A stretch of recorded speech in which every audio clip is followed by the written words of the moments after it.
আর যদি আপনারা এসআইআর করেও গোহারা হারেন, তাহলে বিজেপির নেতারা অন্তত পক্ষে একটা আন্ডারটেকিং দিয়ে বা বাংলার সংবাদ মাধ্যমকে ডেকে সাংবাদিক বন্ধুদের সাক্ষী রেখে বাংলার 10 কোটি মানুষের সামনে বলুক যে আমরা যদি 2026-এ হারি আর তৃণমূলের আসন সংখ্যা একটা হলেও বাড়ে, আমরা 1 সপ্তাহের মধ্যে 2 লক্ষ কোটি টাকা বকেয়া ছেড়ে দেবো।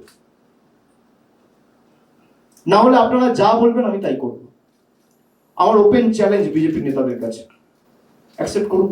খেলা আপনারা শুরু করলেন, শেষ আমরা করব। তৃণমূলের সুর পাল্টে গেছে। আগে কোনো দিন শুনিনি বৈধ ভোটার এই শব্দ, এখন নির্ভুল ভোটার রোল। একটা বৈধ ভোটার বাদ দিতে পারবে না। আগে কি ছিল, একটা ভোটারের নাম বাদ দিলে 5 লক্ষ লোককে নিয়ে যাব দিল্লি। সুর পাল্টে গেছে, সুর পাল্টে গেছে।